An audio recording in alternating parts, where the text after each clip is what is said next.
আজকে আমি বেরিয়েছিলাম একটা কাজে, মানে বাবারই জন্য একটা কাজে। তো প্রথমে আমি রেডি হয়ে নিয়েছিলাম, আর আজকে টোটো পেতে অনেকটা দেরি হয়ে গেছিলো। ফাইনালি একটা দুটো টোটো মানে যেতে রাজি হয়েছিল।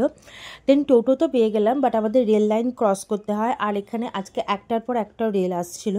প্রথমে ছিল হামসাফার এক্সপ্রেস, আর এটা ছিল হাওড়া থেকে চেন্নাই যাচ্ছিল। তো এটা অনেকক্ষণ ধরে পাস হচ্ছিল, মানে হাওড়াতে লাইন পাচ্ছিল না সেই জন্য। তো মা খুব স্লো মোশনে চলছিল, আর থেকে থেকে তো স্টপও হয়ে যাচ্ছিল। আর আমি আর বাবা ওয়েট করছিলাম। বাবা তো গল্প করতে শুরু করে দিয়েছিল আশপাশের লোকেদের সাথে। তো এটা অনেকক্ষণ টাইম নিয়েছিল। আর দেন ফাইনালি আমরা ক্রস করলাম ওই রেল লাইনটা।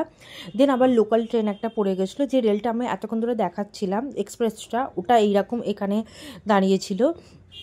দেন তারপরে এই লোকাল ট্রেনটাও এসে দাঁড়িয়ে গেছিলো, আর অনেকক্ষণ ওয়েট করছিল। আর এখানে বাবা রেল লাইন পেরোচ্ছিলো, আমি একটু আগেই বেরিয়ে নিয়েছিলাম। অ্যাকচুয়ালি যে রেল লাইনটা আছে না, ওটা অনেকটা জায়গা জুড়ে, মানে পেরোতেই মোটামুটি 2 মিনিট লেগে যায়। আর যারা একটু এজেড পার্সন আছে তাদের তো 5 মিনিট লাগবেই। দেন ফাইনালি অনেকক্ষণ দাঁড়ানোর পর এই ট্রেনটা চলে গেল, লোকাল ট্রেনটা বেরিয়ে গেল। দেন ফাইনালি আমরা অনেক দেরি করে পৌঁছেছিলাম, যে গভর্নমেন্ট ডিসপেন্সারিতে যাওয়ার ছিল।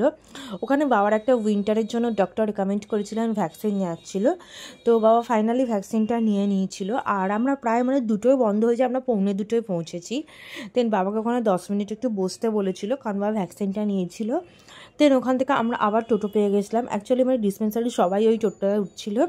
আজকে আইসক্রিম বন্ধ ছিল, তো এই ক্রিম রোলটা নিয়েছিলাম।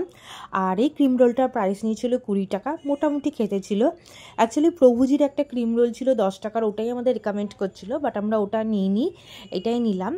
আর আবার রেল যাচ্ছিলো। তো আজকে প্রচুর রেল গেছে, আজকে খুবই বিজি দিন একটা, মানে এত রেল যাচ্ছে, প্রায় অলমোস্ট অল টাইম বন্ধই থাকছে মানে ওখানটা। আর ফাইনালি রেলের গেটটা খুলে গেছিলো, রেলটা টোটোয় করেই আমরা রেল লাইন ক্রস করছিলাম। আর সূর্যের আলোটা এত সুন্দর পড়েছিল, একটা আলাদাই লাইট এফেক্ট আসছিল। আর এখন যেহেতু ঠান্ডাও নয় গরমও নয়, তো একটু মোটামুটি ভালোই লাগছিল। গরমে কষ্ট হয়, আর খুব হার্স উইন্টারও একটু পেন হয় বডিতে, বাট এই টাইমটা খুবই ভালো লাগছিল, রোদ্দুরটাও দেখতে সুন্দর লাগছিল। দেন আজকে টোটোটা একটা অন্য রাস্তা দিয়ে আসছিল, তো এই রাস্তাটা দিয়ে অতটা আসেনি, তো এটা বেশ অন্যরকম লাগছিল। আর সুন্দর রোদ্দুরটা তো ভালোই লাগছিল, যেহেতু আমাদের ফ্ল্যাটে একটু রোদ্দুর আসে না।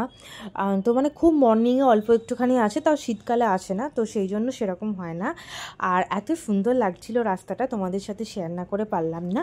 তোমরা যদি এই ভিডিওটা ইনস্টাগ্রামে দেখে থাকো তাহলে আমাকে ফলো করো, আর যদি তোমরা ইউটিউবে দেখে থাকো তাহলে এটা সাবস্ক্রাইব করে নিও, আর কমেন্ট করে অবশ্যই জানিও ভিডিওটা কেমন লাগলো। সবাই খুব ভালো থেকো, শীতকাল এনজয়।